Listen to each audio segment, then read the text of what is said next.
Hi, this is Professor Tiffany Martin with Medical Microbiology, and we are working our way through Chapter 5, and we are working our way through cellular respiration.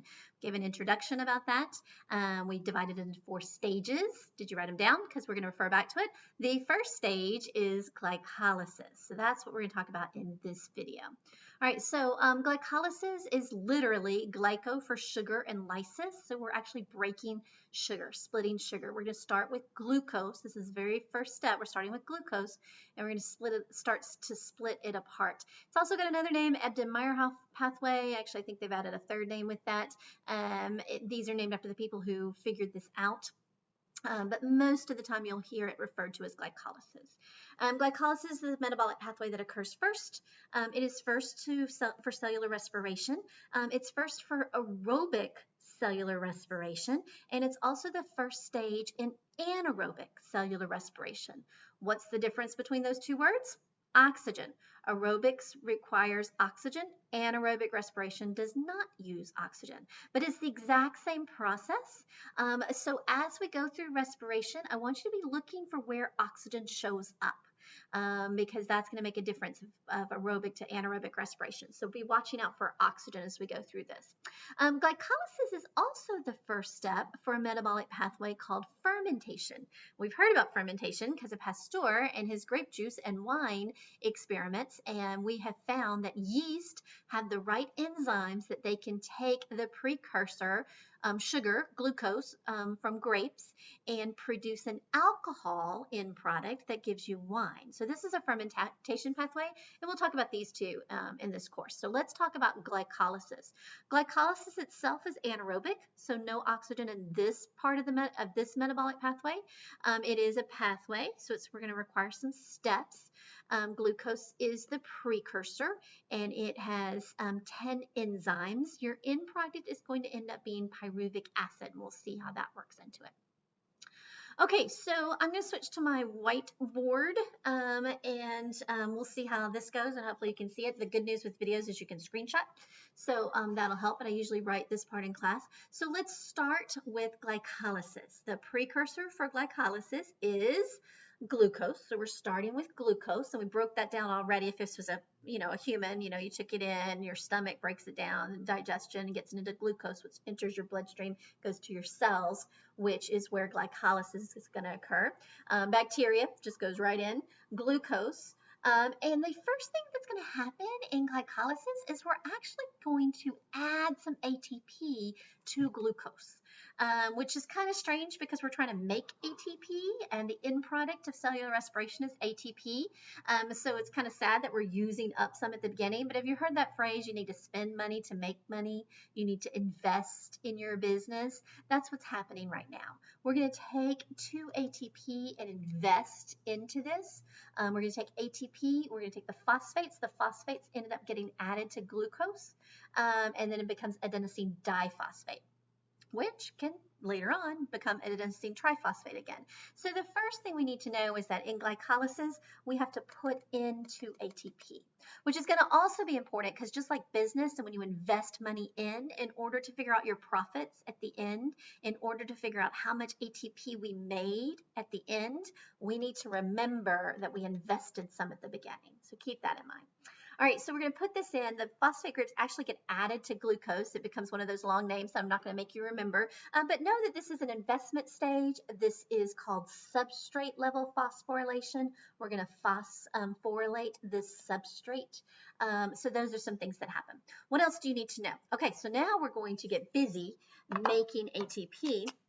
So some other things occur at this, and one of the things that is going to occur is that we're going to have some oxidation and reduction reactions. Remember sharing those electrons, picking up electrons. NAD plus, nicotinamide adenine diphosphate, is a factor that's really good at picking it up. It's one of those vitamins that we have to take in from that helps make this work. Remember, we referred to that.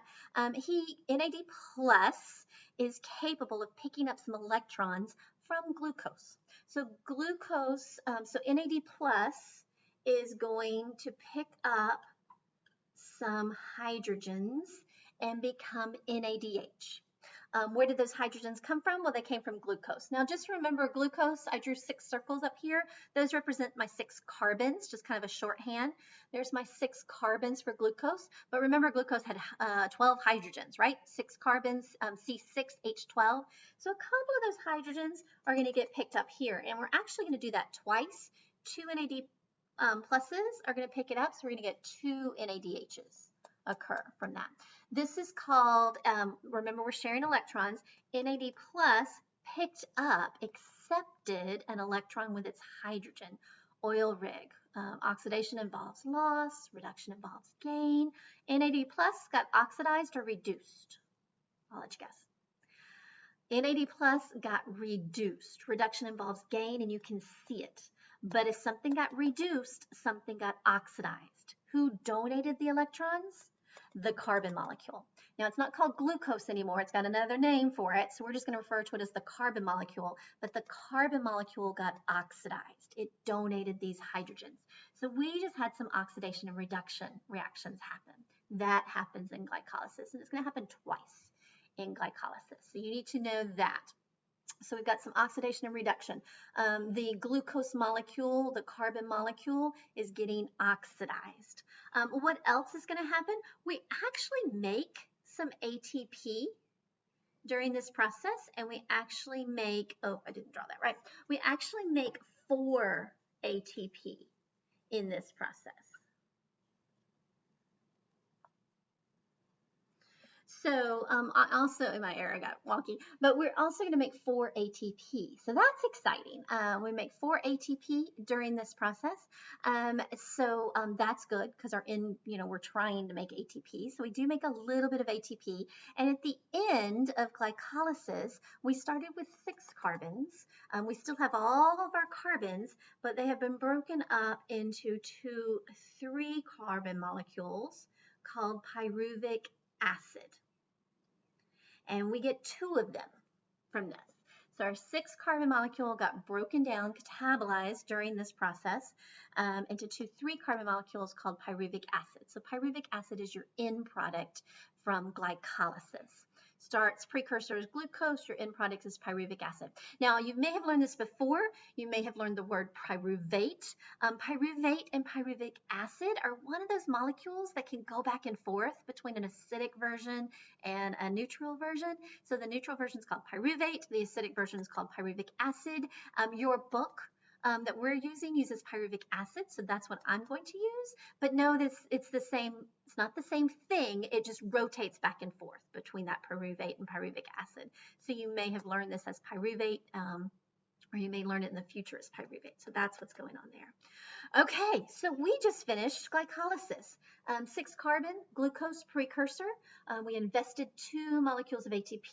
We phosphorylated glucose into an intermediate. We had some other intermediates. During this time, we had oxidation and reduction.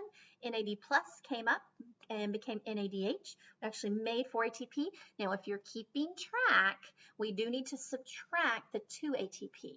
So if I ask how many molecules of ATP are made during glycolysis, well, we made 4. If I ask what is the net number, which means to get net, you have to take 4 and subtract your initial investment. What's your profit from that? What is the net result? How many ATP at the end of this did you end up producing? Well, you ended up producing 2 because you had to use 2 to begin with. You had to subtract that. So keep that in mind. Hey, so I've got a molecule that has some hydrogens. Can you think of a place where we need a lot of hydrogens during cellular respiration? I'm hoping you remember chemiosmosis and all those hydrogens that are needed. So this NADH is going to take his hydrogens to the electron transport chain. He's picked some up. We need some hydrogens for the process of chemiosmosis, and that is going to occur at the electron transport chain. So we're starting to see where this is all going. Okay, so let's go back to our PowerPoint and see what we need to catch up on. Input, I'm going to give you a second and see if you can fill this in. Input, 2 ATP inputted in. We have oxidation and reduction happens. The carbon molecule, the food, got oxidized. NAD plus got reduced to form NADH, and that happened twice. We made 4 ATP, but there was only 2 net because we had to subtract what we started with. The end product is 2 pyruvic acids, and you can see we have C3H4O3 times 2, so I still have my 6 carbons.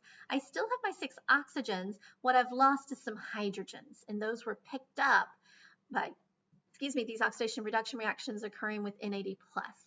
Remember, glycolysis is the first step for aerobic respiration, anaerobic respiration, and fermentation. Okay, keep in mind there are proper names for all of these intermediates. I'm not going to make you learn all these proper names. It is a metabolic pathway. You should know the precursor. You should know the end product. You should know what is happening during this process. 2 ATPs in, you can see how that happens, but I'm not going to make you memorize the proper names for this. Someone, if you've got big goals and you've got biochemistry, organic chemistry in your future, somebody's going to make you memorize this. But for right now and for what you probably need, this is more important to understand how it works. So don't be scared of proper names, but you can see how it relates. Okay, fill in your notes. Take a stab at it. How'd you do? Glucose is the precursor for glycolysis. Glucose is oxidized. It's really the carbon molecule as we're going through. It gets oxidized. The end products are pyruvic acid. Now, we have broken our $100 bill, but we still have like a 50. You know, McDonald's is still not going to take it. The vending machine's still not going to take it. Our cells still can't use it. We have a lot of our energy still locked up in our pyruvic acid. We did make a little bit. We made some ATP. So you got $1 you can spend at the vending machine. You got a little bit of ATP. Actually, I guess you have $2, right? Because you netted 2 ATP molecules. But a lot of the energy is still left in these pyruvic acids. Pyruvic acids are going to now become the precursor for our next metabolic pathway, our next stage, depending on whether you're going down the respiration or they can also be used in fermentation. We'll see how that works together. Okay, so we will stop that there and then pick up with what happens to pyruvic acid in the next video.